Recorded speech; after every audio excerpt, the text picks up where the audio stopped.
Assalamualaikum warahmatullahi wabarakatuh. Perkenalkan, nama saya Syawal Putra Akbar dengan NPM 2407051002 dari Prodi D3 Manajemen Informatika. Tujuan saya di sini bikin video untuk menjawab hasil UTP komunikasi data praktikum. Oke, kalau gitu langsung saja. Di sini udah ada jawabannya. Nomor 1 ini jawabannya pada awalnya saat perusahaan hanya berada di satu ruangan, jaringan ini dipakai itu LAN, karena kalau di ruangan itu tuh dirancang untuk area yang kecil aja, jadi cocok buat jenis jaringan LAN. Terus untuk area geografis, ketika perusahaan berkembang memiliki beberapa kantor yang lokasinya itu tersebar dalam satu kota yang sama. Jadi jaringan yang ditingkatkan itu Metropolitan Area Network. Alasannya itu karena Metropolitan Area Network tuh secara spesifik tuh berfungsi buat ngubungin beberapa LAN yang terpisah dalam area metropolitan. Jadi itu ibaratnya kayak buat nyambungin si kabelan dari gedung sebelumnya ke gedung yang jauh gitu. Terus kalau waktu perusahaan membuka cabang di kota yang berbeda, nah jaringan yang kepake itu WAN atau Wide Area Network, karena jangkauannya tuh yang besar dan yang luas juga. Cocok buat studi kasus kalau misalnya di luar kota yang jauh atau enggak antar negara gitu. Jadi alurnya itu dari LAN ke MAN lalu ke WAN. Lalu nomor 2, tipe kabel yang dipakai dalam kasusnya itu tuh crossover. Terus contohnya itu buat menghubungkan dua komputer seperti PC ke PC. Lalu di ujung kirinya itu tuh untuk urutan warnanya itu dari putih hijau-hijau, putih oranye, putih biru putih oranye biru, putih biru oranye, putih coklat. Lalu di ujung kanannya itu putih orange, putih hijau biru, putih biru hijau, dan putih coklat. Ke nomor 3, berhubung NPM saya genap, jadi soalnya itu subnetting apa yang terjadi pada IP address 192.168.20.0/28, terus buat tabel lengkapnya. Jadi soalnya itu nah ini. Jadi dari 192.168 ini diubah dulu ke biner, yang dimana 255 ini punya satunya itu sebanyak 8. Jadi ini 255 ini 240, dikarenakan satunya ada 4 dan nolnya ada 4. Lalu jumlah subnetnya itu dihitung dari 2x sama dengan 2/4 sama dengan hasilnya itu 16. Nah, pangkat 4 itu didapat dari si ininya 240 tadi. Terus jumlah host per subnetnya itu dihitung dari 2 pangkat Y dikurang 2 sama dengan 2/4 dikurang 2, yang mana hasilnya itu 16 dikurang 2 sama dengan 14. Lalu untuk blok subnetnya itu 256 dikurang 240 sama dengan 16. Terus untuk tabelnya itu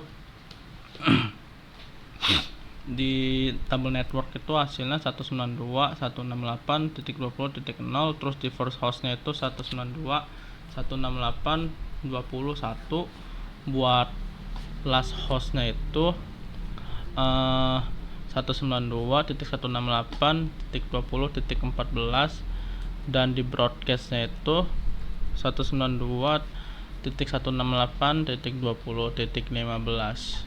Oke, berikutnya di 192.168.20.16 di first hostnya itu 192.168.20.17, last hostnya 192.168.20.30, broadcastnya 192.168.20.31. Nah, kenapa di first host dan di broadcastnya ini sebutannya itu bertambah 1 gitu, karena di host awal itu networknya ditambah 1, makanya jadi 17. Terus kalau di host akhir broadcastnya itu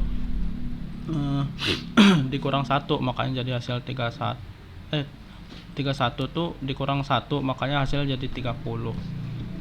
Nah untuk tabel seterusnya sama sih sama kayak tadi, cuman beda di akhirnya doang. Ini 32, 33, 46, 47 dan seterusnya. Terus untuk nomor 4 dari soalnya itu ada soal nih, subnetting apa yang terjadi pada IP address 10.0.0.0/12. Nah langsung saja ke jawabannya. Yang pertama itu subnetnya itu diubah dulu jadi biner karena dia ini kelas A, jadi ini 255, ini ada 8, 240, satunya ada 4 dan seterusnya 0. Lalu jumlah subnetnya itu dihitung dari 2x dikurang 2x sama dengan 2 pangkat 4 sama dengan 16, yang dimana pangkat 4 nya itu dari jumlah garis 4 nya ini. Lalu jumlah host per subnet, cara penghitungannya itu 2y dikurang 2 sama dengan 2 pangkat 20 dikurang 2 sama dengan hasil itu 1.048.576 dikurang 2 yang hasilnya itu 1.048.574, yang dimana blok subnetnya itu sama dengan 256 dikurang 240 yang hasilnya itu 16, 32, 48, 64, 80, karena tadi yang diminta itu cuma 5 doang, 5 data pertama. Nah jadi hasilnya itu 10.0.0.0, first hostnya itu 10.0.0.1 karena ditambah 1 di host awalnya itu. Lalu di last host 10.15.255.254, terus di broadcastnya itu 10.15.255.255, yang dimana itu host akhir atau broadcastnya itu dikurangi 1, yang dimana last hostnya itu jadi 254, dan seterusnya juga seperti itu, beda di belakangnya aja. Lalu untuk soal nomor 5 yang soal VLSM atau variable length subnet masking, langsung aja ke jawabannya. Diketahui di sini ruang utamanya itu memiliki 1000 host, lalu ruang keduanya itu memiliki 500 host, ruang ketiganya itu memiliki 100 host, terus IP-nya itu 172.0.0.0/16. Untuk ruang utamanya itu dihitung dengan cara 2n dikurang 2 lebih dari 1000, lalu sama dengan 2 pangkat 10 dikurang 2 yang hasilnya itu 1024 dikurang 2 sama dengan 1022. Nah pangkat 10 ini didapat dari pangkat 2 yang mendekati hasil 1000. Lalu prefiksnya itu 32 dikurang n, yang dimana 32 dikurang 10 sama dengan 22. Maka jadinya itu dalam bentuk winnernya itu 255.252.0. Lalu block size nya itu 256 dikurang 252 sama dengan 4. IP utamanya jadi 172.163.0.0, dan untuk pembagian di networknya itu jadi 172.168.3.0.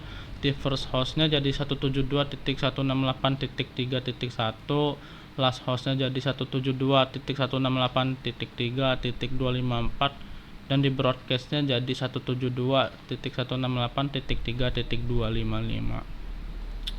Lanjut ke ruang kedua, jumlah hostnya itu dihitung lagi jadi 2 pangkat n dikurang 2 lebih dari 500 sama dengan 2 pangkat 9 dikurang 2 yang hasilnya itu 510, yang dimana tadi 9 ini didapat dari hasil pangkatan yang mendekati hasil 500. Terus prefiksnya itu 32 dikurang 9 sama dengan 23, yang jadi kalau binernya itu jadi 255.255.254.0. jadi networknya itu hasilnya 172.168.4.0.